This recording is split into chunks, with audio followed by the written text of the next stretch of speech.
j'haïs genre tout ça, là, les coccinelles, ça m'écoeure, les calices. Puis une année, je reviens de l'école tout seul, tu sais, comme à 11 ans, 12 ans, là, je suis capable d'ouvrir la porte chez nous pendant que mes parents sont pas là. Puis mon frère il habite plus chez nous, tu sais, parce que quand j'ai 11, il a 21, fait qu'il est en appart avec ses amis. Puis j'arrive, puis tu sais, je rentrais par la porte patio, la porte derrière la maison. Puis il y a une infestation de coccinelles. Il doit en avoir solide, là, genre 200-300. C'est dégueulasse. J'haïs ça. Puis nous, il y avait comme un genre de mini pergola avant de rentrer à la maison, tu sais. Puis là, j'ai la chienne de ma vie. Je fige, genre, je suis pas capable de comme... je suis pas capable de bouger. Puis là, de manière, je reviens à moi. Mais là, il y a plein de coccinelles qui tournent. Je braille comme un hostie de Madeleine. OK? Là, je rentre. J'ouvre la porte. Là, il y en a qui rentrent, tu sais, dans la maison. Mais il y en a pas beaucoup qui rentrent. Mais là, dans Porte Patio, il y en a. Asti qu'il y en a. Fait que là, j'appelle mon père, qui est directeur de la police, puis qui gère. Je lui dis comme, hey man, j'ai crissement pas le temps pour toi, là, en ce moment. Là, ferme la porte, asti. Là, il est comme, non, mais ils sont là, dans la fenêtre, là, ma mère, qui est full, genre, attendrissante, qui est comme, je peux pas m'en venir, mais je comprends. Puis là, j'appelle mon frère, qui travaille à l'épicerie dans ce temps-là, qui est directeur, qui est comme, genre, gérant d'épicerie. Puis là, mon frère, il est comme, mais tu me niaises-tu? Genre, je suis comme, non, j'ai la chienne, je braille.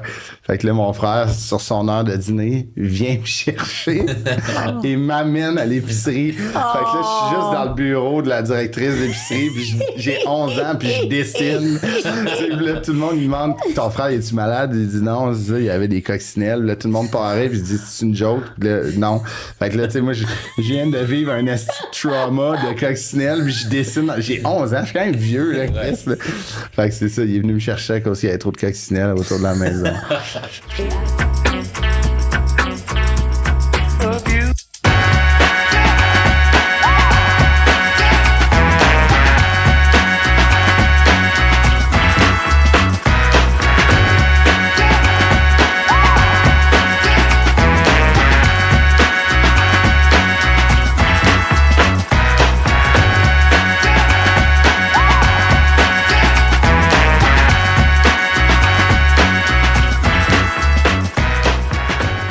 Bienvenue à C'est qui ta mère? Moi, je m'appelle Rachel Elie, je suis une humoriste et une mère sans tabou. Et ça, c'est mon fils, très sage ou trop sage, Dante. Et il est un rap artist. Et on a une relation mère-fils très ouverte, sans honte. Et on veut partager cette ouverture avec nos invités. Avant de commencer le podcast, je voulais dire, on a un Patreon page. S'il vous plaît, abonnez.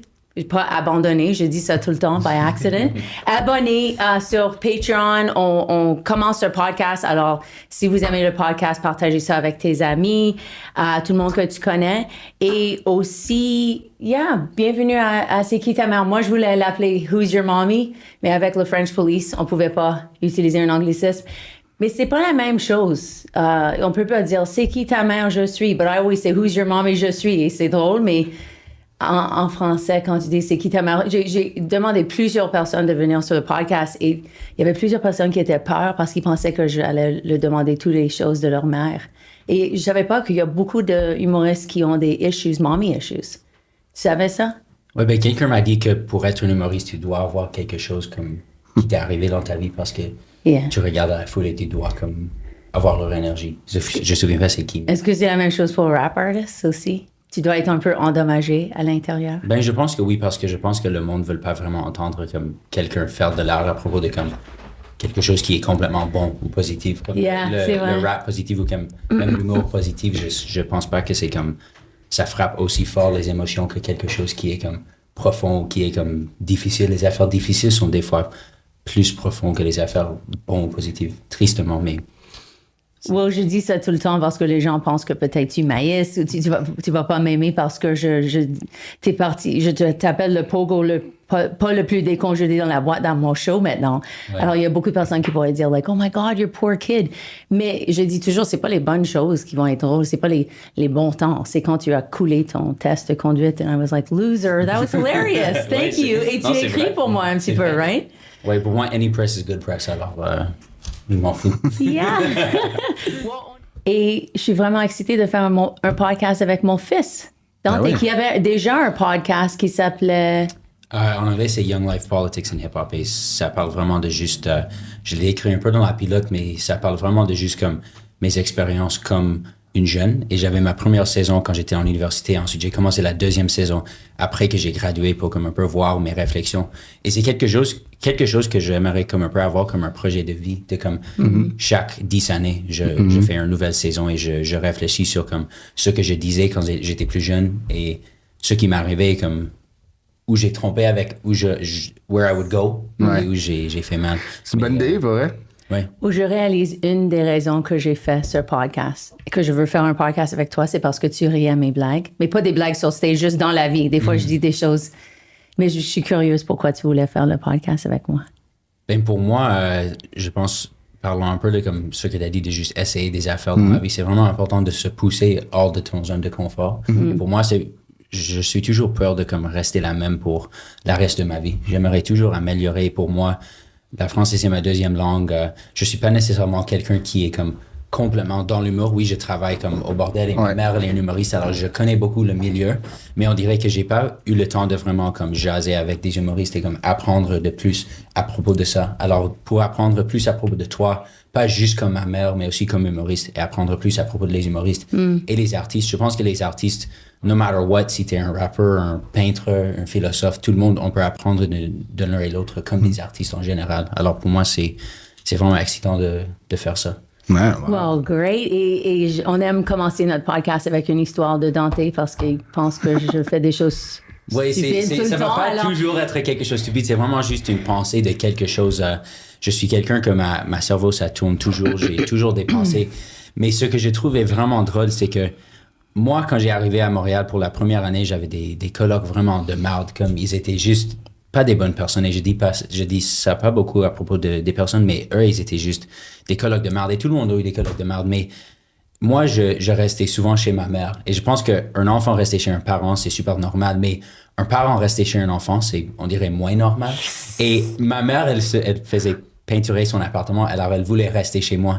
Et moi, je suis quelqu'un qui est comme, mon espace est super important. Et je suis un peu OCD, mais au point où comme c'est pas trop pire. Mais ma mère est arrivée et elle traîne comme 5 ou 6 sacs de juste des affaires random. Bag lady. Et dans la première 5 minutes d'être chez moi, elle voulait cuisiner, mais elle a mis un sac plastique sur la poêle allumée. Elle a brûlé. Ensuite, elle a pris une de mes assiettes il y a des parties d'or là-dessus. Et l'or, ça commence à flamber dans la micro-ondes. Alors, elle a essayé de mettre ça dans la micro-ondes et ça a flambé. C'est bon. Je me suis dit, je vais laisser ma mère habiter sur la rue pour la semaine. Oh my God! Vos premiers manqués. Est-ce que tu connais un gars de 23 ans qui a des plats avec l'or? Like, who does that? Sa tante a donné tout des choses qu'il voulait. Il y a personne qui voulait tous ces assiettes, mais toi, tu voulais tout. C'est quand même une entrée remarquée là, chez vous, là, tu sais, le sac, l'assiette. Mais moi, ma mère faisait des choses comme ça. Comme je me souviens, je vais toujours avoir un mémoire dans notre four. J'ai vu comme une sculpture parce qu'il y avait jaune, plastique comme ça, rouge, plastique comme ça et bleu. Et elle a laissé 3 bols plastiques dans le four. Wow. Alors, it melted. Ça a fondu. Yeah. Wow, c'est bon. C'est bon. Ouais. J'adore. Well, on est tellement heureuse d'avoir un invité avec nous. C'est Chris Dupéré. Hello, bienvenue. Merci beaucoup de l'invitation. J'ai adoré votre intro. C'est vrai, c'est à faire réfléchir quand même. Est-ce qu'on fait ça parce qu'on est brisé? Je pense pas. Moi, je suis quand même d'accord que le bon peut être drôle en riant de nous-mêmes là-dedans. Tu sais, moi, j'ai vécu des affaires difficiles, j'en parle dans mon nouveau spectacle, mais j'ai quand même eu une vie facile. T'es pas si endommagé. J'ai des bébés. Tu sais, les brisures, les fissures que j'ai viennent de moi-même et non de mon entourage. Tu sais, j'ai des parents méga présents. On n'a jamais rien manqué. Personne t'a frappé. Personne m'a frappé. Même mon père était dans la police. Fait que s'il me frappait... C'est pourquoi Dante n'est pas trop endommagé. Mais ton père était dans la police. S'il était dans la police puis il me frappait, c'était un peu bizarre. Là, mais c'est ça. Fait que non, j'ai rien manqué. J'étais très aisé. Fait que sais, on a toutes des personal issues, tu sais, des affaires qui nous ont endommagés. Tu sais, moi, j'en parle dans mon spectacle. Tu sais, je vis avec des problèmes de santé mentale depuis que j'ai 11 ans, mais tu sais, ça vient pas d'une situation que on a vu quelque chose où quelqu'un est mort, quelqu'un a eu un accident, on a souffert de maladie. Ça vient de moi-même, mais j'étais relativement chanceux dans ma jeunesse. Quand même. Oh, tu dis que ton père était policier, et si tu es un policier, tu peux pas frapper tes enfants. Est-ce que c'est ton père qui disait ça? Parce qu'il y avait un policier dans les nouvelles, ça fait 3 ans, il torturait son enfant. Alors... Selon la loi, t'as pas le droit. T'as pas le droit de faire ça selon la loi, mais si c'est une police, on dirait que c'est encore plus absurde si tu fais ça. Mais non, tu sais, mon père a été tellement... Il est doux, là, tu le verrais. Là, c'est la personne la plus douce ever. Fait que c'est une bonne police. J'oublie que c'est illégal de frapper tes enfants.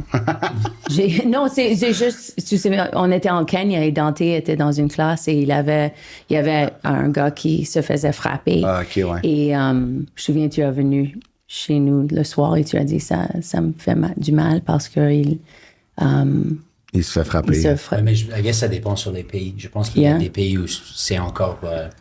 tu peux faire ce que tu... Pas ce que tu veux avec ton enfant, mais tu peux faire ça si tu veux, mais... Oui, au Canada, c'est que tu puisses... S'il y a des pays que tu peux, c'est une mauvaise chose, mais c'est juste que il y a des pays qui protègent vraiment moins leurs individus. Tu sais, les droits de l'homme sont vraiment... c'est le dernier de leurs soucis. Là. Fait que on est chanceux au Québec qu'il y a quand même des lois puis qui protègent autant les enfants que les adultes. Fait que non, tout est beau. Mon père m'a poussé au hockey à faire genre, tu sais, comme... Mon père était strict à l'école, mais au hockey aussi, ça ne dérangeait pas que je fasse des erreurs. Mon père, il pouvait snapper, mettons. On faisait 2 heures de route, puis là, j'arrivais pour jouer, puis je me pognais le cul, genre, tu sais, je me forçais pas, puis il était comme... Moi, je viens de faire 2 heures de route, ça me coûte tant par année que tu joues au hockey, puis là, tu te laisses traîner, bottine.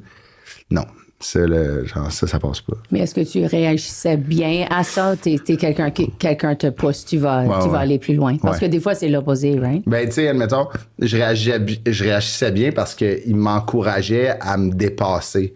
Si je faisais si je me forçais, mais je faisais une erreur, il s'en foutait. Tu sais, il était comme part of the game. Tu sais, tu te donnes, tu sais, des fois ça marche, des fois ça marche pas. Tu sais, comme aujourd'hui dans nos carrières, tu sais, il a fallu pousser pour que ça marche. Fait que, tu sais, moi, me faire valoriser sur l'effort, je vais toujours être la personne qui va encourager ça. Mais se faire dévaloriser sur l'erreur, ça vaut pas la peine, tu sais, parce que on va tous avoir des refus, on va tous faire des affaires avec du recul, on va se dire, ah, c'était peut-être pas la chose à faire, mais on l'aura essayé, tu sais. Moi, on l'aura essayé, c'est quand même un motto, genre, que je prends dans ma vie, de comme, essaye-le, check ce qui va se passer, apprends de ça, tu sais. Okay, voilà. Well, on aime commencer en demandant, comme juste savoir, parce que on s'en calisse de qui était. On s'en calisse, mais si tu veux pas parler de tes parents, ça va. Ben, mais on se demandait qui tu étais peut-être comme enfant. Comme quelle sorte de kid est-ce que tu étais? Très low profile, là, très doux. J'ai vraiment pas causé de problème à mes parents. Là. Moi, j'étais un premier de classe, j'aimais l'école, j'adorais l'école. Fait que mes parents sont jamais battus pour, mettons, quoi que ce soit. Là. J'étais très low profile, très discret. J'avais un bon groupe d'amis à cause du hockey. Je jouais au hockey toute ma vie. Fait que, c'était sport, école, sport, ma famille, c'était pas mal ça. Fait que c'était très tranquille. Ils n'ont jamais vraiment eu de problème avec moi. Puis, moi, les sorties, les parties ont commencé tard parce que je jouais au hockey. Fait que, la fin de semaine, je pouvais pas sortir d'un party parce que je jouais au hockey le lendemain. Fait est-ce que c'était comme AAA ou comme je jouais au niveau. Fait que, c'était ça. Fait que j'aimais bien ma vie tranquille d'adolescent, puis moi j'ai un frère qui a 10 ans plus vieux que moi, fait que moi j'ai 32, lui il va avoir 42. Fait que c'est juste vous deux? Ouais, okay. C'est juste nous deux. Fait que mon frère aussi était, avant qu'il parte de chez mes parents pour vivre sa vie d'adulte, mais c'était comme un deuxième père aussi. Fait que mes parents travaillaient beaucoup, fait que c'est lui qui venait me chercher à l'école, fait que c'était très tranquille, très, très doux, je pense pas. C'est drôle parce que j'ai fait un spectacle à Saint-Jérôme la semaine passée au Théâtre Jules Vigneault, puis il y avait ma prof de première année était dans la salle, mais elle savait pas que je faisais la première partie de Louis Morissette, puis elle savait pas que c'était moi, tu sais.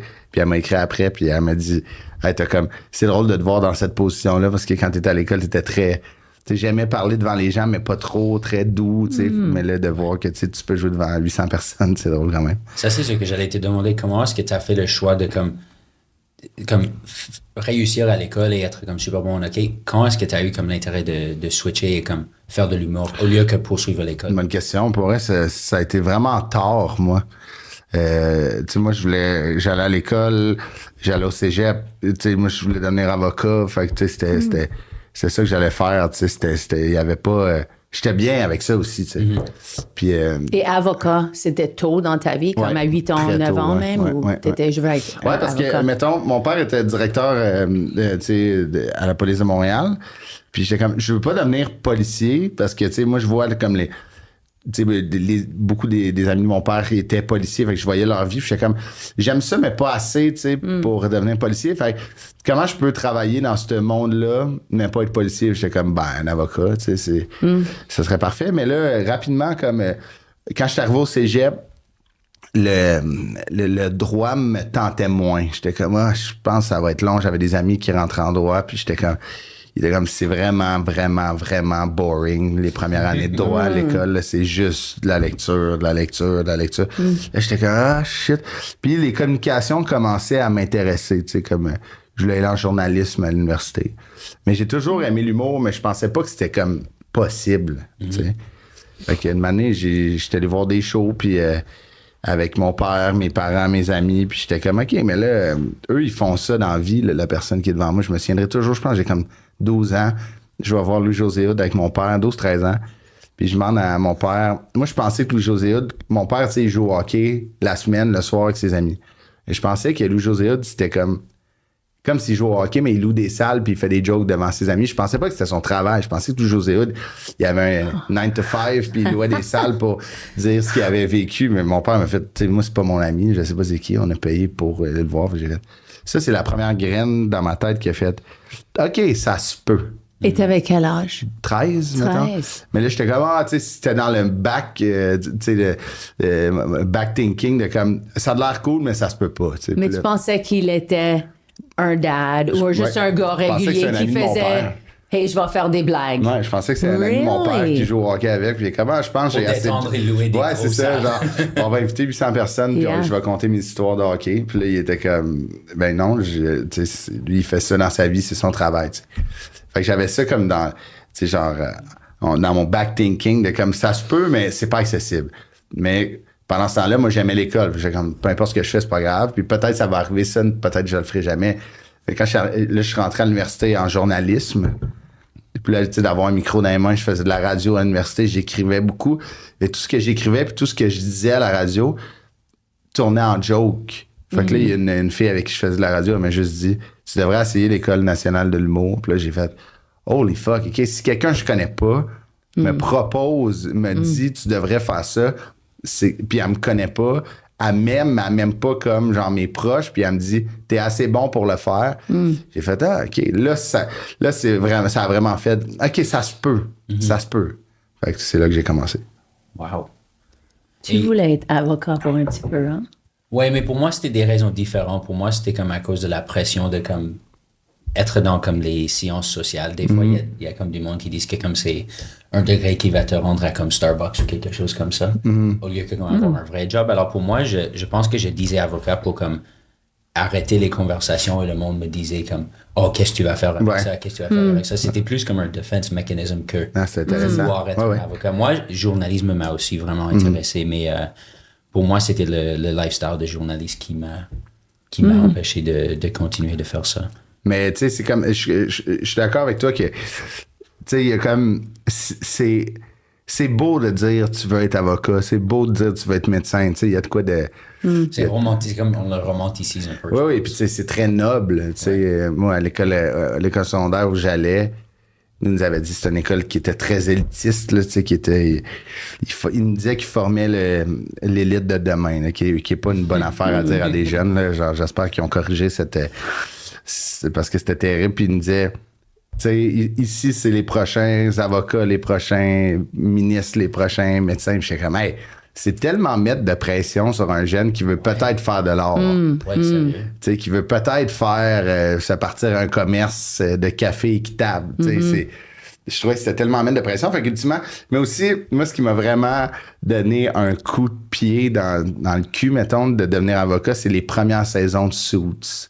J'écoutais ça, puis j'étais genre, oh my God, ça a l'air hot, là. C'est vraiment genre, c'est fast, tu sais, c'est comme, c'est très valorisable, tu sais, comme en parlant avec des gens qui ont fait leur droit, t'es comme, hey, c'est pas de même pantoute, toi, tu avais dit ça aussi, t'as réalisé. Je pense que tu avais parlé avec quelqu'un qui a dit, t'es à ton bureau à un desk pour comme 10 heures par c'est jour. Comme le casework et les affaires qui sont le fun, c'est comme 5%. Ouais. Donc, 95%, c'est juste faire du paperwork et les affaires gossantes. C'est de la recherche. Quand tu regardes la télévision, là, il y a tellement beaucoup de shows qui te fait... Quelqu'un regarde Grey's Anatomy. C'est ça. Je vais devenir comme un... Ou même The Wire, right? Même The Wire, c'était... Ou genre de Pitt, la nouvelle série qui, tu sais, sort dans ça. Mais au moins, quand tu travailles comme médecin, puis vous le savez plus que moi, là, mais quand tu travailles comme médecin urgentologue, là, ça brasse en esti, tu sais, comme dans des hôpitaux, admettons comme Saint-Luc ou que c'est dans les quartiers défavorisés, ça rentre à l'urgence, là. Fait que, tu sais, là, mais tu sais, un avocat, personne n'est comme Harvey Specter, là. Il y a personne qui est Harvey Specter à Montréal, là, tu sais. Il y a peut-être, tu sais, il y a des gros cabinets qui travaillent beaucoup, qui font beaucoup, tu sais, de la cour, mais c'est beaucoup de recherche, là. C'est de trouver des loopholes dans la loi puis de protéger tes clients, tu sais. Fait qu'ultimement, c'est ça. Ou même, tu voulais être vétérinaire, right? Mais t'as réalisé que t'aimes pas la science. Non, c'était plus que j'ai fait un petit stage pour un jour pour Take Your Kid to Work de un vétérinaire. Et I fainted après que j'ai vu du sang. Je pourrais jamais faire ça si je peux pas comme voir du sang. Non, oui, aussi, tu faisais des opérations d'enlever les testicules des chiens toute la journée. C'est pas moi qui non, faisais, mais tu aidais avec ça. Toute la journée. Ça, c'est partie de ce que toi, tu vas faire. Et je me souviens, j'ai travaillé j'ai fait un show à Carlton Place. Et Carlton Place, c'est un place comme... Moi, j'ai une blague où je dis qui a vu Vagin Surprise dans la vie et toutes les personnes disent personne. Mais à Carlton Place, un gars a dit trop, je peux pas compter. Trop. Alors, c'est comme rock and roll. Beaucoup de personnes qui font peut-être du heroin. Mais j'ai rencontré quelqu'un que la façon qu'il fait de l'argent, il a le chien qui peut pas accoucher naturellement. Ça doit avoir un C-section. Okay. Tu sais, c'est un type de pug. Ouais. Okay. Et il doit masturber son chien. Et après, ils vendent le sperme pour c'est comme $3,000 ou quelque chose. Mais c'est un chien rare. C'est comme un purebred, genre? Un purebred. Mais c'est comme un pug, mais son vagin est trop petit pour avoir des bébés, alors tu dois donner un C-section à ce chien. Okay. Mais and I was like, that's c'est comme le Starbucks, le Starbucks des chiens, en fait. Là, le Starbucks, c'était comme il y a eu un film au Québec avec Patrick Huard que c'était comme un donneur. Tu sais, t'es payé. Tu viens de ça, Patrick Huard faisait un gars, c'est une reprise d'un film américain, mais c'était un gars qui avait comme plus de job, il avait pas d'argent, puis une année, il a vu qu'il donnait de l'argent aux donneurs de sperme. Fait que lui, il est allé en donner, genre, énormément. Puis il se rend compte qu'il y a, genre, 300 ou même plus que ça, 1000 enfants, genre, qui est comme tabarnak, que son sperme a utilisé. C'est écrit par Martin Petit. C'est écrit par Martin Petit. Oh, really? OK, c'est pas le crossover de Canada, États-Unis. Exact. Wow, OK. Mais il y avait un vrai docteur qui a fait ça aussi. Sans dire, il a donné son sperme. Il utilisait son sperme au lieu que les femmes. Wow, il était comme un in vitro.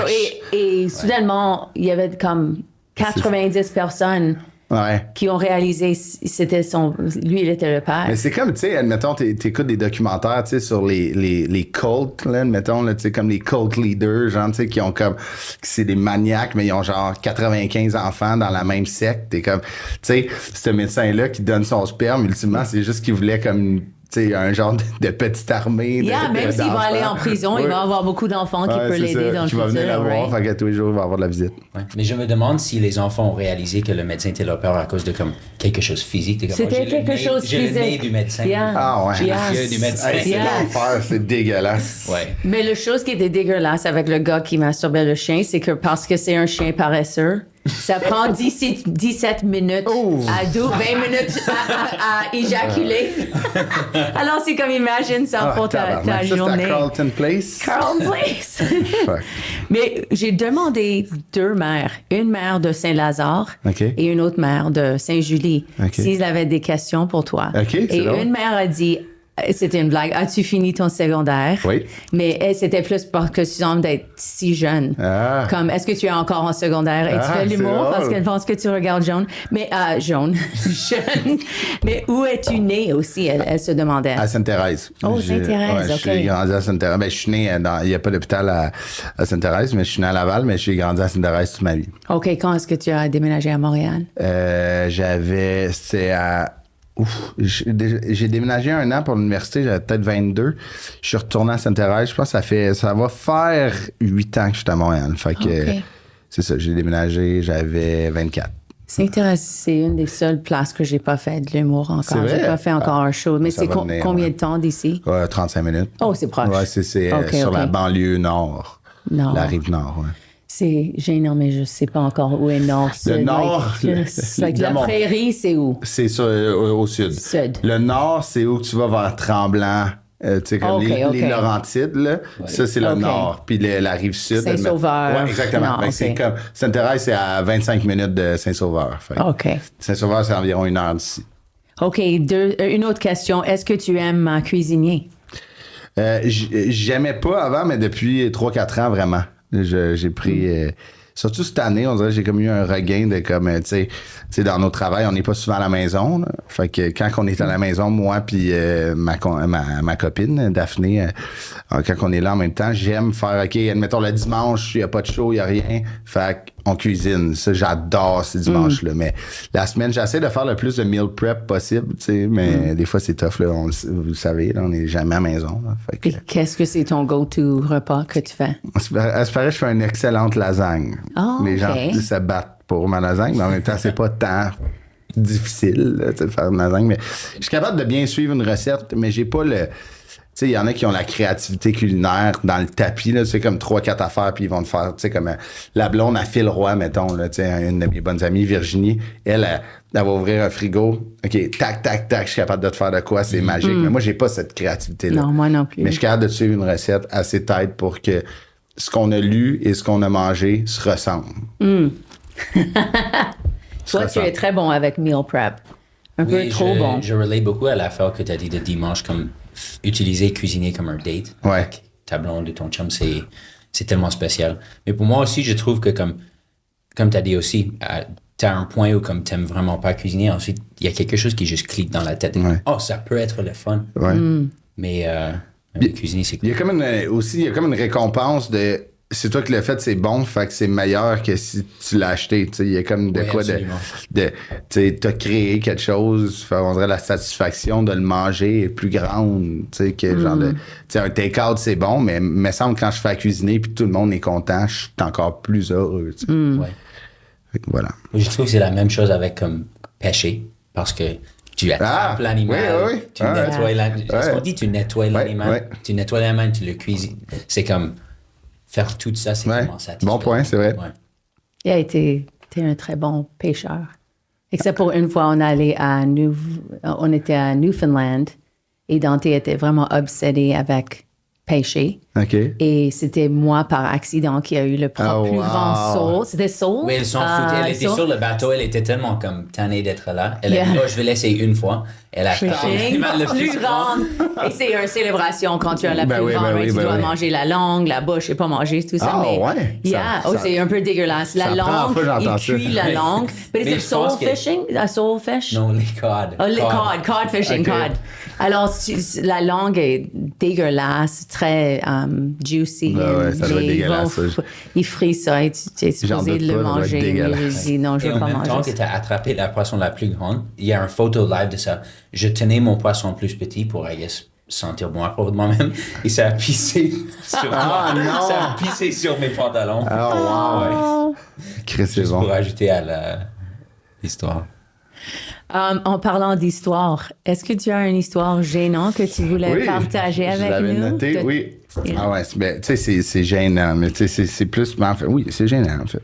J'avais 11 ans, 11, 12, je suis quand même vieux, là, tu sais, genre, fin primaire, là, tu sais. Puis, moi, j'ai haï les bébites, là, genre, tu sais, tout ce qui est genre, tu sais, des araignées, j'ai haï ça, genre, mais j'ai tout, là. Dès que je vois une mouche, j'ai hâte de vivre avec, parce qu'il y a ça 6 mois par année au Québec, là, mais genre, tu sais, j'ai haï, genre, tout ça, là, les coccinelles, ça m'écoeure, calice, là. Puis une année, je reviens de l'école tout seul, tu sais, comme à 11 ans, 12 ans, là, je suis capable d'ouvrir la porte chez nous pendant que mes parents sont pas là. Puis mon frère, il habite plus chez nous, tu sais, parce que quand j'ai 11, il y a 21, fait qu'il est en appart avec ses amis. Puis j'arrive, puis, tu sais, je rentrais par la porte patio, la porte derrière la maison. Puis il y a une infestation de coccinelles. Il doit en avoir solide, là, genre 200-300. C'est dégueulasse. J'haïs ça. Puis nous, il y avait comme un genre de mini pergola avant de rentrer à la maison, tu sais. Puis là, j'ai la chienne de ma vie. Je fige, genre, je suis pas capable de comme... je suis pas capable de bouger. Puis là, de manière, je reviens à moi. Mais là, il y a plein de coccinelles qui tournent. Je braille comme un hostie de Madeleine, OK? Là, je rentre. J'ouvre la porte. Là, il y en a qui rentrent, tu sais, dans la maison. Mais il y en a pas beaucoup qui rentrent. Mais là, dans Porte Patio, il y en a. Asti qu'il y en a. Fait que là, j'appelle mon père, qui est directeur de la police, puis qui gère. Je lui dis comme, hey man, j'ai crissement pas le temps pour toi, là, en ce moment. Là. Ferme la porte, Asti. Là, il est comme, non, mais ils sont là, dans la fenêtre, là. Ma mère, qui est full, genre, attendrissante, qui est comme, je peux pas m'en venir, mais je comprends. Puis là, j'appelle mon frère, qui travaille à l'épicerie dans ce temps-là, qui est directeur, qui est comme, genre, gérant d'épicerie. Puis là, mon frère, il est comme, mais tu me niaises-tu? Genre, je suis comme, non, j'ai la chienne, je broie.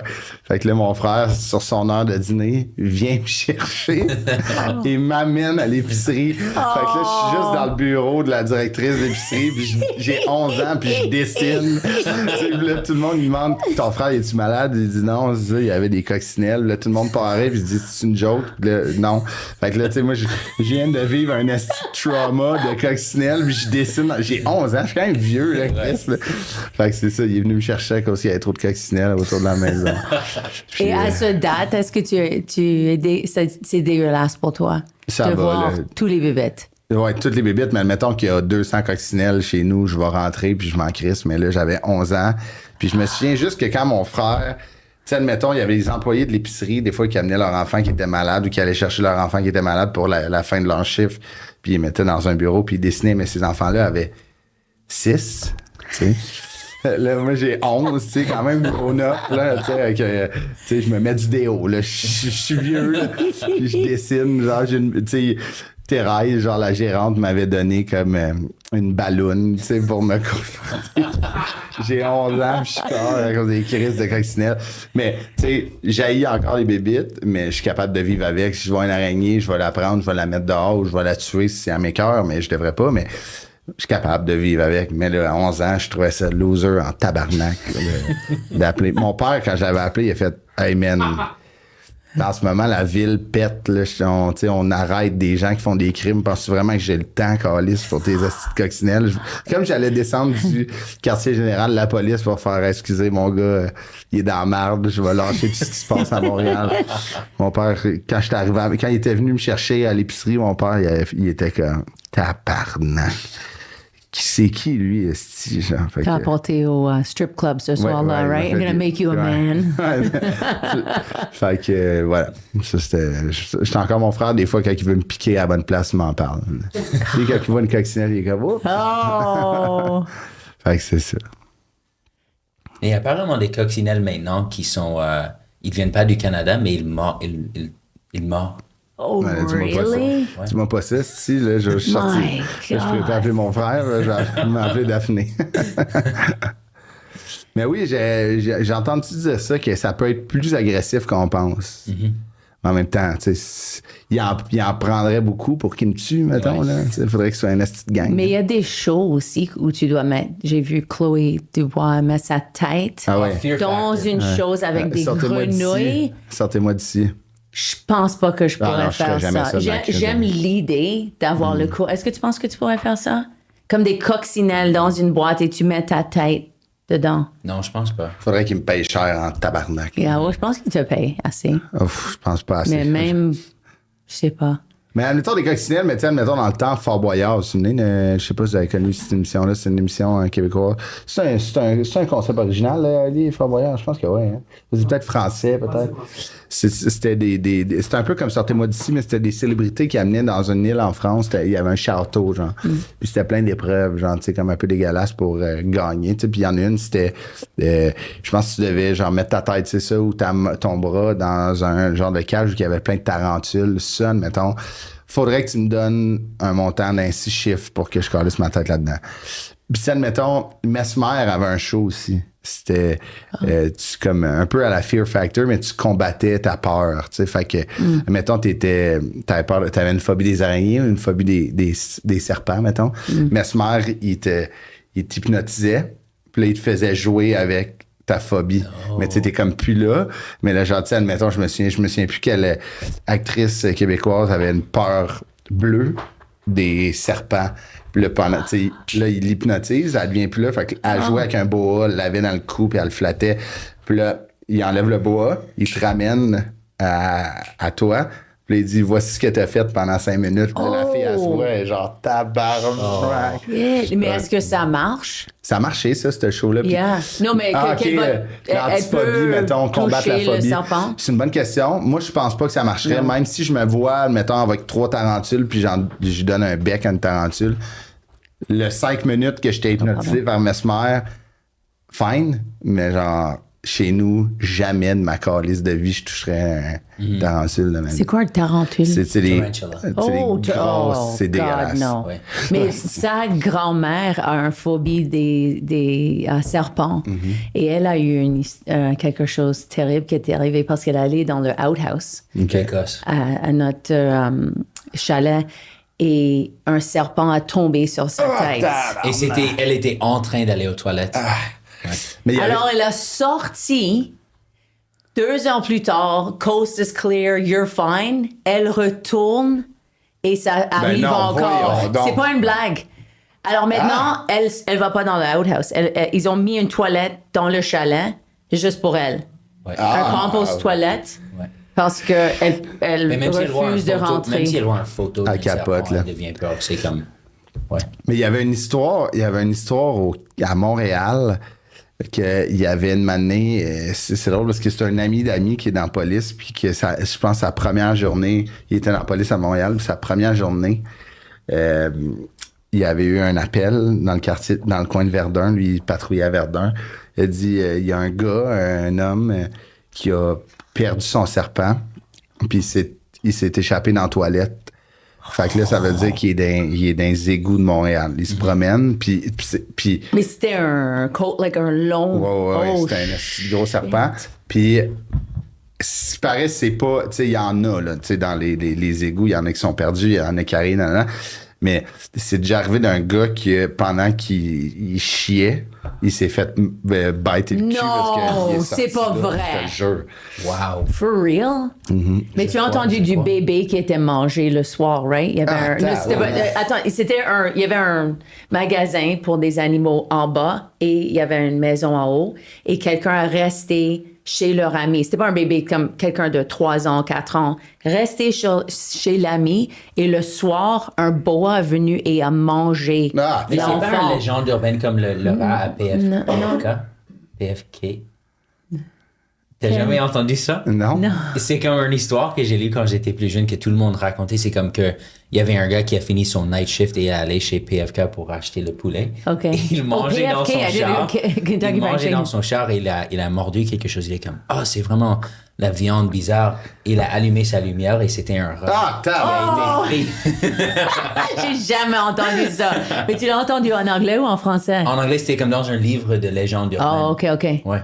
Non, moi, je juste entends la légende de The Hook, the dripping blood sur le couple qui est en train d'embrasser. Après, ils entendent quelque chose et c'est quelqu'un est mort. I don't see any. It's an urban legend.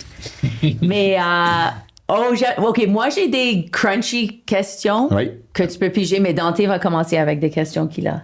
OK, vas-y. Je sais, t'as déjà un peu répondu à ma première question, car j'allais demander c'est qui ta plus grande inspiration, comme un moment ou un livre, un film, un show qui t'a comme inspiré le plus. Et je sais que t'as parlé un peu de Louis-José Hood quand t'étais 12 ans. Est-ce qu'il y a comme une personne qui t'inspire le plus dans ta vie? Louis-José m'a beaucoup inspiré jeune, mais tu sais, il y a beaucoup d'humoristes, tu sais, admettons, québécois, que quand j'ai commencé vraiment à m'inspirer, puis à consommer de la culture québécoise, tu sais, admettons, tu sais, moi, mon idole, à la base, mon idole télévisuelle, c'est Patrick Huard, parce que moi, je suis un méga fan des Boys, là, la trilogie des films Les Boys. Je voulais juste dire ça, c'est le gars dans Good Cop, Bon Cop. Ouais. Bon Cop, Good Cop. Puis le gars qui a fait Starbucks, justement, l'acteur principal. Puis moi, j'ai toujours trippé sur ce gars-là dans la trilogie des Boys. Fait que Patrick Huard a été une grande inspiration. Puis c'est encore aujourd'hui, je pense, comme un de mes idoles. Mais tu sais, j'ai trippé sur Simon Leblanc. J'ai découvert très tôt Virginie Fortin en route vers mon premier gala, puis j'avais capoté sur Virginie Fortin. Fait que, tu sais, puis là, aujourd'hui, tu sais, je fais de la radio avec Virginie, puis je la côtoie. Fait tu sais, c'est un peu comme, hey, c'est hot, tu sais, genre, meet your idol. Tu sais, ils disent, never meet your idol, tu sais, genre, mais comme Virginie, c'était une des plus belles rencontres que j'ai faites, tu sais, super intelligente. Puis Simon Leblanc aussi, j'ai eu la chance de le rencontrer, puis, tu sais, c'est du bon monde. Fait que c'est hot de voir que tes idoles, tu sais, t'entends tout le temps des histoires, là, comme j'ai rencontré mon idole, puis c'était un astito de cul. Ouais. Mais là, j'ai C'est pas comme briser tes ouais. Fait que knock on wood, c'est jamais arrivé avec les idoles que j'ai rencontrées. C'est intéressant parce que moi, je pense que c'est dans les dernières 2 années où je sens que j'ai tué mes idoles. Parce que pour si longtemps, j'étais toujours comme, oh, ça c'est mon idole, je vais être comme cette personne. Ouais. Ou j'avais des professeurs de clown, de l'humour que je voulais être comme. Mais je commence récemment j'ai juste arrêté d'avoir des idoles. J'essaie d'être mon propre idole. Juste récemment, mais je suis dans ma cinquantaine aussi, right? C'est ça. One day you kids will get there. Mais est-ce que tu aimerais faire un crunchy question, un profond ou juste profond? Ensuite, juste OK, tu dois pas même répondre tout. J'ai 5. Il va piger une crunchy question. Super. Great. We'll see what you think. Oh shit. Avec combien de personnes as-tu couché environ? Est-ce que tu veux trader ton jeu de cartes? OK. J'ai pas. Je suis pas une personne qui a courroyé énormément. Là. J'ai été longtemps en couple souvent. Fait que j'ai pas été en couple peut-être 6 fois dans ma vie. Fait que peut-être 10, 12, genre max dans ma vie. Fait que. Moi aussi, je suis pas beaucoup. C'est comme peut-être 8. Ouais, c'est ça. Mais j'ai une blague maintenant. Je parle de Dante. Je dis qu'il a couché avec. Est-ce que c'est OK que je le dis? 24 personnes à 22 ans. 24? Impressionnant. Wow. Mais il y a un threesome à 18 ans. Ouais, c'est dans un de tes numéros, t'en parles. Là, yeah. Mais des fois, comme le monde, leur réaction, c'est toujours d'être impressionné. Mais des fois, tu couches avec beaucoup de personnes parce que t'es blessé en dedans. Ouais, c'est ça. C'est pour combler un vide. Est-ce que tu penses que c'était ça? Je dirais que oui, parce que comme après... mon ex, ça c'est quand j'ai couché avec plein de personnes. Et je pense c'est pour combler un vide, c'est ça. J'étais comme, je suis correct. Et avoir le confort. C'est comme le fast-food un peu. Ouais. Les hookups, c'est comme le fast-food. Mais aussi, let's get real, c'est incroyable que tu peux avoir du fast-food. Comme il y a beaucoup de personnes qui veulent sexe comme fast-food, mais ils ne peuvent pas l'avoir. Ouais, mais c'est quand même. C'est privilégié un petit peu. C'est surprenant de voir à quel point, tu sais, mettons, toi, te files ce vide-là, mettons, mais peut-être que les 24 autres personnes avaient la même affaire en tête, tu sais, de comme, tu sais, des fois, c'est 2 personnes seules se rencontrent puis aussi, tu vas quand même chercher dans les relations, tu sais, comme one night ou genre, tu sais, les quick relations, mettons que, tu sais, ça dure pas longtemps, c'est comme, on couche ensemble, c'est dit, c'est consentant, on s'en va. Il y a comme d'acceptation puis d'approbation de quelqu'un de faire tu sais, I still got it, ou genre, tu sais, comme je parais encore bien, je suis capable d'avoir une relation sexuelle avec quelqu'un. Fait que, tu sais, c'est comme, je pense qu'il y a beaucoup de ça qui vient de toi et de quelque chose de brisé. Ben, pas de brisé, mais quelque chose que tu cherches à aller chercher, tu sais. C'est pas juste l'orgasme ou le sexe. Des fois, c'est OK, genre le cruising game qu'il y a eu ce soir-là a marché. Les deux, ça nous tente. Ça nous tente de faire l'amour ensemble. On le fait. Puis là, le lendemain, t'es comme, c'était super cool avec Stéphanie. Il y aura pas de futur. Mais OK, genre, je suis capable encore de parler à des gens, de charmer, tu sais, quelqu'un. J'étais voulu, même si c'était pour 6 C'est heures. ça, tu sais. Yeah, absolument. Et c'est... Go ahead. Oh non, j'allais juste dire comme... je pense comme c'est... Il y a une place pour ça dans la vie. C'est bon à faire ça parce que tu n'as jamais des regrets, mais en même temps, I would never trade that pour une relation. Non, c'est ça, exactement, ouais. C'est comme... Et c'est aussi romanticisé un peu. Je pense que le monde qui n'a jamais fait ça, des fois, ils sont comme « Oh, I wish que j'ai fait ça. » Et j'avoue que c'est un peu vrai, mais en même temps, je suis un peu comme... quand tu as de l'expérience, tu réalises que c'est pas tant spécial que le monde le font. C'est drôle parce que moi, j'ai réalisé ça, admettons, quand j'étais célibataire, puis avec une fille que, tu sais, admettons, on est allé prendre un verre, on se datait, on se croisait, puis là, c'est elle qui m'a demandé, est-ce que tu veux finir ça chez moi? Puis j'ai fait, ben oui, ça me tente. Puis, tu sais, comme là, on a eu une relation d'un soir, puis le lendemain, moi, j'étais quand même, je trouvais ça c'était récent que j'étais célibataire, j'étais comme, oh my God, tu sais, ça... Il y a peut-être un futur avec cette fille-là. Puis là, moi, j'y ai réécrit. Je disais, est-ce que tu veux qu'on se revoie? Elle a fait, hey, Christophe, c'est 0 contre toi. Et moi, ce soir, je cherchais une aventure. Puis, tu sais, je suis nouvellement célibataire. Fait que j'essaie de voir si je suis à l'aise de rencontrer des nouvelles personnes. Ça a été super, mais moi, tu sais, on se reverra plus. Puis, tu sais, quand on se voit, j'espère que ce sera pas malaisant. Puis j'étais comme, hey, non, 0, merci d'avoir été clair. Puis là, j'ai compris. Puis elle m'a dit, tu devrais aussi... prendre le temps d'être seul. J'étais comme, Chris, c'est elle qui m'a fait réaliser ça, de faire, tu sais, comme on a eu le fun le soir, mais moi, je cherche pas une relation. Prends le temps d'être seul. Puis, tu sais, ça m'a aidé à valider des affaires, mais en même temps, faut pas que ta validation vienne de coucher avec des gens, tu sais. T'as du travail à faire de ton côté, puis si ça arrive, puis les deux, ça vous tente, fair enough, tu sais. Yeah, well, c'est tough d'être pas attaché ou de, rentrer dans je veux te voir encore. Mais il y a des règles aussi. J'avais un one night avec quelqu'un et j'avais écrit tout de suite après. Mon ami était comme, qu'est-ce que t'as fait? Et après, il m'a ghosté. Alors, j'ai eu le message que tu devrais pas faire ça. Mais des fois, tu rencontres quelqu'un et tu peux l'écrire et t'écrire après. C'est comme, il n'y a pas de bullshit. Oui, c'est ça. Mais et ça, c'est ce que je dirais comme... Ça, c'est ce qui te montre que c'est peut-être une relation. Pour moi, j'ai réalisé comme quand tu es avec la bonne personne, tu crains jamais comme est-ce que je dois les écrire, c'est ça, exactement. Est-ce que je dois les appeler, est-ce que je dois être vulnérable parce qu'ils vont t'accepter pour toi. Très mature pour 24 ans. J'aurais aimé ça. Plus mature que moi, mais imaginez. Mais c'est elle qui te demande les questions comme ça et c'est moi qui te demande les questions. Mais j'aurais aimé ça être mature comme toi à 24 ans, honnêtement. Là, genre, bravo. J'apprécie ça. Bravo. Mais bravo à toi aussi. Tu as fait un bon travail. Mais mon question, c'est justement un peu à propos de comme la version plus jeune de toi. Si tu avais une conseil pour la version plus jeune de toi-même, ça serait quoi? Fais-toi confiance. Fais-toi confiance à la personne que tu vas devenir, tu sais, peu importe ce qui... Puis je te parle pas d'accomplissement de carrière, juste la personne que je vais devenir plus tard, parce qu'on dirait que quand j'étais jeune, j'avais tellement... Tu sais, ça, c'est des gros problèmes qui viennent de comme on disait au début du podcast, tu sais, moi, je vis avec des problèmes de santé mentale. Depuis que je suis jeune, je suis très anxieux. Là, j'ai un gros manque de confiance en moi. Fait que quand j'étais jeune, je pense que j'essayais de me valoriser sur des affaires que j'allais pas être ou que j'étais pas ou que j'allais peut-être obtenir, mais que j'ai pas obtenu, tu sais. Fait que juste de un peu... feel de, tu sais, comme seize the day, un peu, genre, sois toi-même, tu sais, genre, comme, puis à 24 ans, mettons, là, si on prend cet âge-là, mais plus jeune aussi, tu sais, on n'est pas grand-chose dans la vie, on découvre qui on va être, fait que juste, attache-toi à qui tu es à ce temps-là, puis la personne que tu vas devenir, mais essaie pas d'être quelqu'un d'autre, parce que c'est un manque de confiance en soi, tu sais, juste comme, accepte que t'es dans un processus pour devenir la personne que tu veux être. That's it, t'sais. Puis il n'y a pas de rush. On dirait qu'à 24 ans, je voulais déjà être ailleurs dans ma vie, mais 24 ans, tu le sais, là, c'est jeune en crise pour être quelqu'un. Absolument. Puis déjà toute une belle maturité, mais juste de faire... Christophe de 24 ans va être Christophe de 32 ans a plus d'outils dans son sac, mettons, mais ça reste la même personne. Fait que tu vas devenir ce que tu veux être. Fais juste prends ton temps, tu sais. J'adore ça. Et je pense même, on parlait de dating. Ça, c'est quelque chose pour quand tu es en relation avec quelqu'un et tu rentres dans des relations. C'est tellement facile d'être je veux être la personne que cette personne veut que je suis, mais quand tu peux vraiment assumer qui tu es.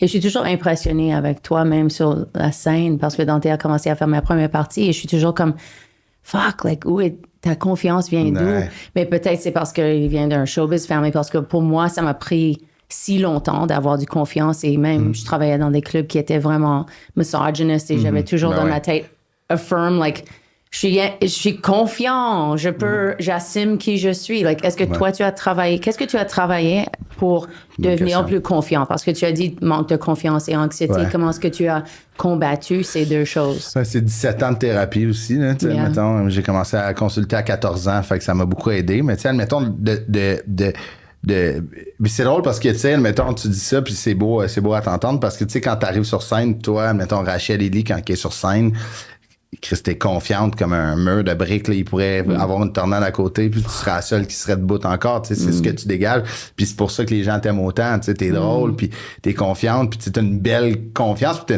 t'as une belle naïveté, tu sais, comme quand tu parles d'expression en français, tu sais, tout le monde, quand ça sort de ta bouche, les gens trouvent ça incroyablement drôle, tu sais, parce que tu sais pas ce que ça veut dire tout le temps, puis c'est ça qui est drôle.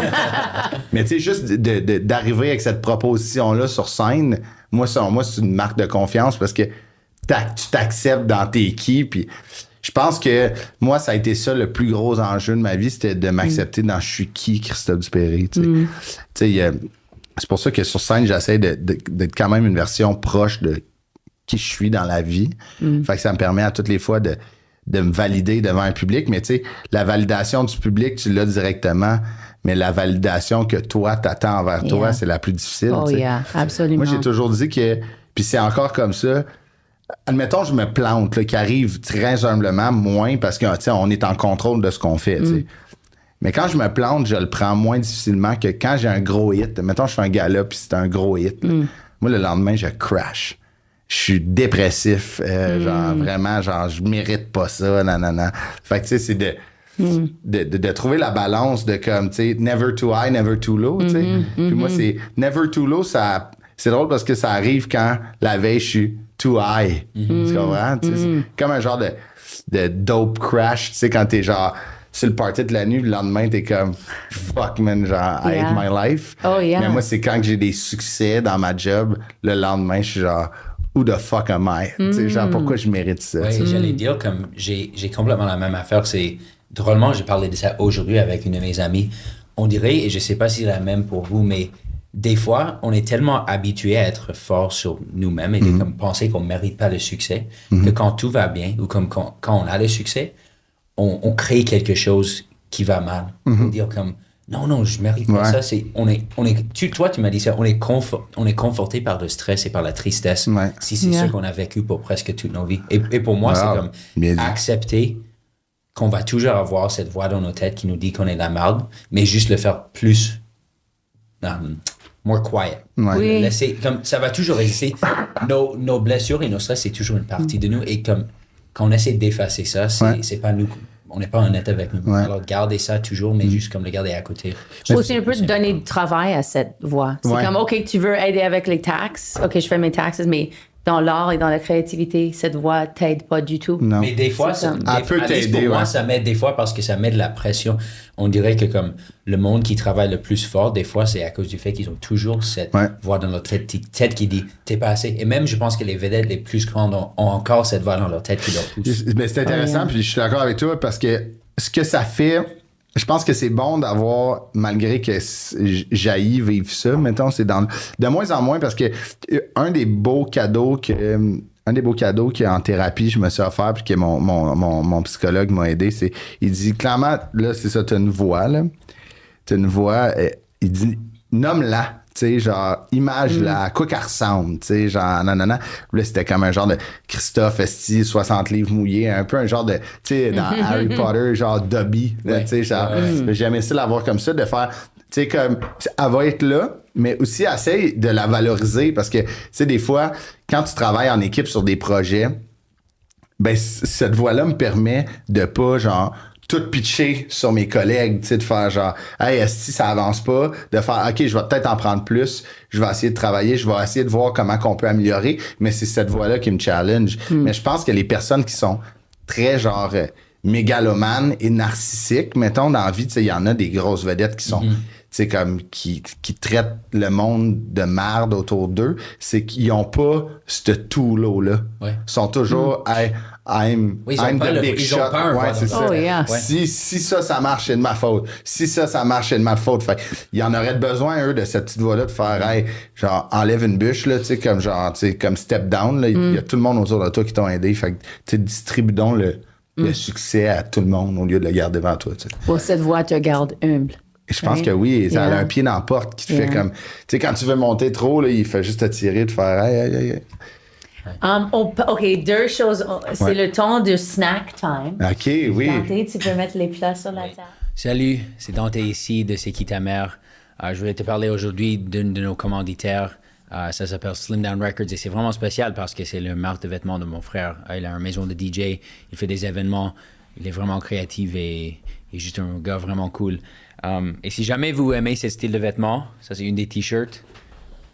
Je porte une autre ici. Et il nous a donné un code spécial pour le monde qui écoute cette podcast. C'est MOMMY, M-O-M-M-Y. Tu vas recevoir un rabais spécial. Alors, si jamais vous voulez supporter un jeune artiste, ça serait vraiment cool. Et aussi, si vous êtes une entreprise qui veut être un commanditaire ou qui cherche des commanditaires, vous pouvez contacter ma mère à Crowning Monkey à commercial.yahoo.ca. Hi! Merci. Est-ce que c'est les assiettes que... Je ne laisse pas avec ma mère. J'ai apporté du smoked meat pour toi, pour plus tard. Oh, OK. Et aussi, tu avais le choix entre biscuits, gâteau amande et pain banane. Wow. J'ai fait du pain à banane. C'est toi qui l'as fait? Wow. Et je disais, ça va être un problème parce que moi, j'essaie de compter mes calories. Oui. Mais en ce moment, je vais faire quand je fais mon podcast. Merci, c'est bien je fin. vais juste break it. Ça va être mon cheat day. Ton cheat day. So this is my cheat day. Ben, Bon appétit. Merci. Wow. Fait avec l'amour. Avec du chocolat et des noix. Mais pour snack time, je pensais qu'on pourrait parler des expressions parce que moi, j'adore les expressions québécoises. Je suis toujours curieuse. Si tu as une qui résonne pour ta famille ou c'est juste une que tu aimes. Dante aussi adore les expressions. Il a dit qu'il a apporté une aujourd'hui qui est un peu crunchy. Le mien, c'est quand même dégueulasse. C'est quoi? Oh, yeah? Il y avait hier au travail, je parlais avec mon amie. Elle disait qu'elle voulait chercher un dessert après le shift. Alors, je y vais à Dame Tartine, qui est comme une place sur Ontario. Et un gars à côté de moi a dit, « Oh, est-ce que tu sais que si quelqu'un est un tartineur, ça veut dire qu'il baise beaucoup? » Et c'est un gars français parce que tartinade, c'est spread. Ouais. Alors, si quelqu'un est un tartineur, un spreader, ça veut dire qu'il baise beaucoup de personnes. C'est plus français de France C'est que français, Québec? c'est super Tu as français entendu de ça? France. Ouais, ben, j'ai Français entendu. de France. Je sais pas dans quelle émission québécoise, genre purement, j'avais entendu, il parodiait un Français, puis il disait, genre, mettons, hier, ma femme, j'allais tartiner. Il était comme, de quoi tu parles? Oh, une serviette. Ah, merci. Puis il était comme, il disait, non, mais c'est ça, on a fait de l'amour. Il était comme, mais quelle expression dégueulasse, tu sais. Mais quand j'entends spread, tartinade, je pense jam. Mais je ça, pense c'est pas ce que ça va être. tartine, c'est jam. Mais tu Ouais, dis, c'est ça. you're gonna spread some legs. Ouais. Ouais, OK. ouais, c'est OK. ça. Moi, elle, que j'avais entendu, qui est pas relié à ma famille, mais que j'avais trouvé tellement wrong, mais en même temps, c'est quand même drôle, tu sais.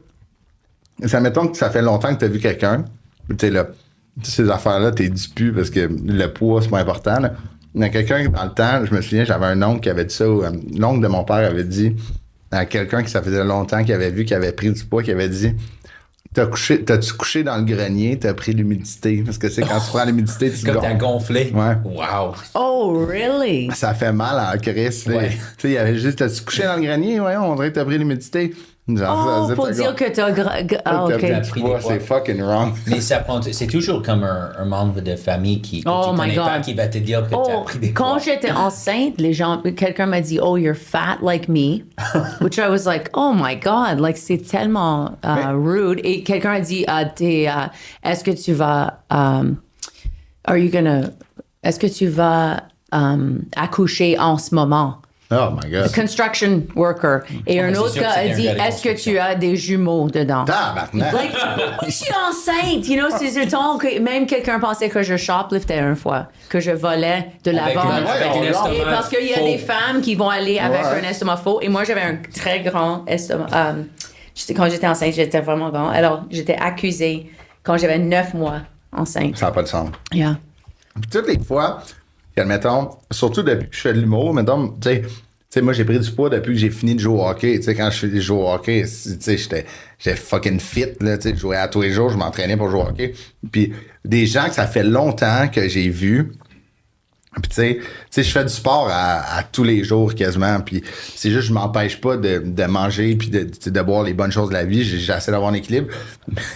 Mais c'est tout le temps les gens que ça fait longtemps que j'ai vus, puis ultimement que je me calisse vraiment, genre que je veux pas. Et ils vont essayer de me faire une joke sur le poids de quelqu'un ou sur mon poids, pensant que vu que je suis un humoriste, ça va être drôle. Mais des fois, les gens, faites attention, vous stringez une corde qui va résonner peut-être dans la tête de la personne pendant 1 an. Là.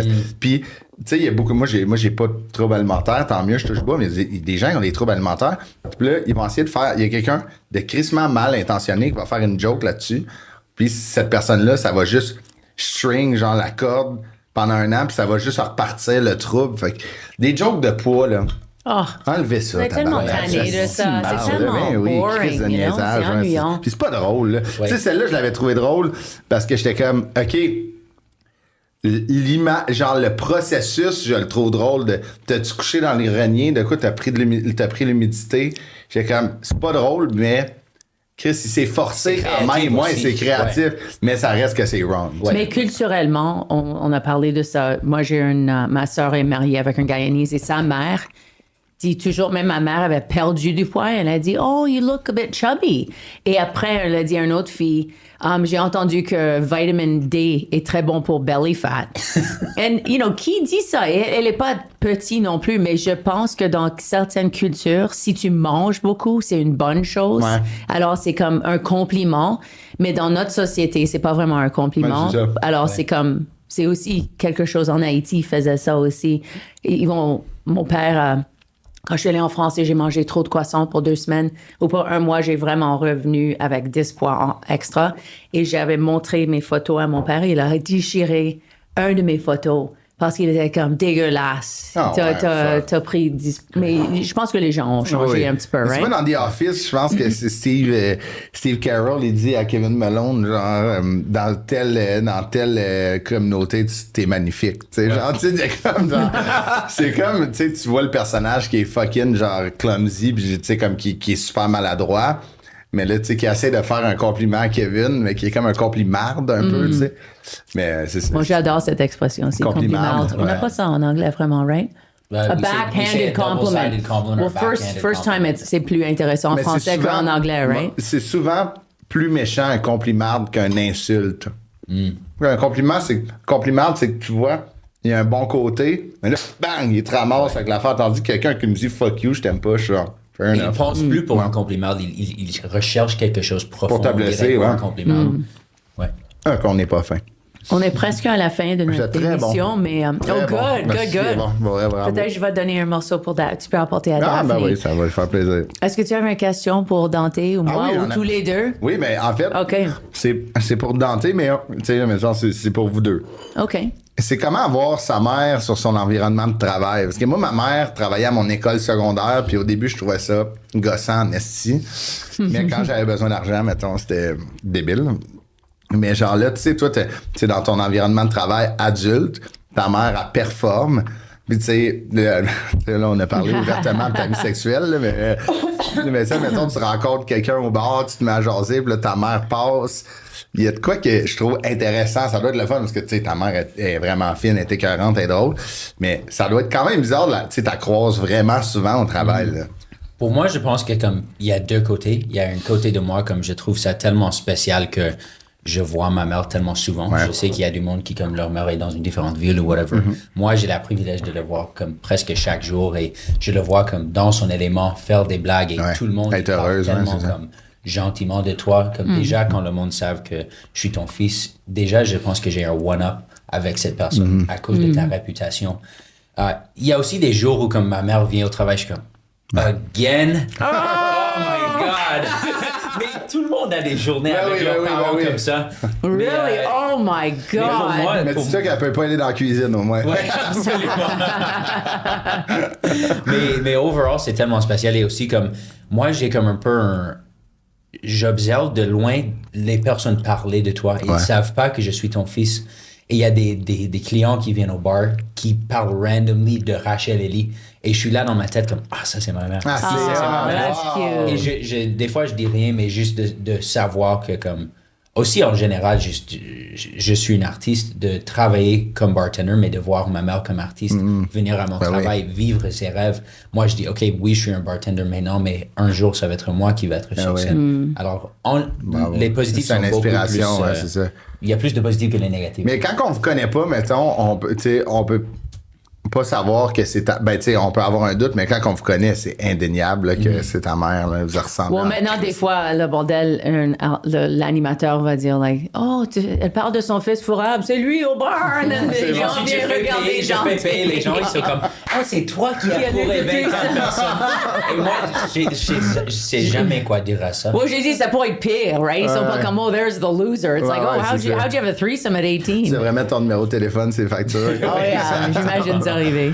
Ben c'est on est à la fin de notre podcast. Merci pour être ici. Merci à vous, c'était super le fun. Comment est-ce qu'on peut te trouver sur les réseaux sociaux? Instagram, TikTok, c'est ChrisDup72. Facebook, c'est Christophe Dupéré. Je suis en rodage de mon one-man show. Fait que christophdupéré.com.ca. On a acheté les 2 domaines pour pas se tromper. Fait que, Super. T'es en rodage maintenant? Ça fait combien de temps que tu es en rodage? Je sais pas quand ça va sortir, mais ce vendredi, c'est mon 15e rodage. Fait que, nice. OK. J'ai commencé en septembre. Super. On va mettre ça tous dans le bio aussi. On a notre Patreon page. Si tu as aimé le show, tu as des commentaires, écris ça dans les commentaires. Et aussi, si tu as des questions pour Dante, pour moi ou pour nous deux, tu peux mettre ça dans les questions, the questions. Et Dante, est-ce qu'il y a quelque chose que tu veux dire à la fin? Comment est-ce qu'on peut te trouver? Pour moi, je suis sur Instagram Live from the Inferno. Toutes mes affaires sont sur ça. J'utilise moins les réseaux sociaux, mais c'est quand même là. Mais vous êtes super bon, c'est super le fun, pour vrai. Autant que c'est drôle, qu'autant que c'est deep, j'aime tout. Bravo, longue vie à C'est qui ta mère. Merci. Et dernièrement, je voulais dire, moi, je suis sur Instagram aussi, je suis en rodage, rachelellie.com. Dante est sur Spotify, il a déjà publié 26 chansons. 29 chansons. Je te suis sur Instagram. Et il a écrit 2 chansons en français aussi. C'est vraiment impressionnant. Et moi, quand ton fils dit qu'il va faire du rap et tu aimes du rap, tu dis, oh shit, j'espère qu'il est pas mauvais. Parce qu'on va dire, peut-être tu dois être un dentiste, mais il est très bon comme rap artist. Ah oui, il est très bon. Merci encore. Merci à vous autres. Hâte de voir ton rodage aussi. Merci, vous êtes les bienvenus quand vous voulez. Great.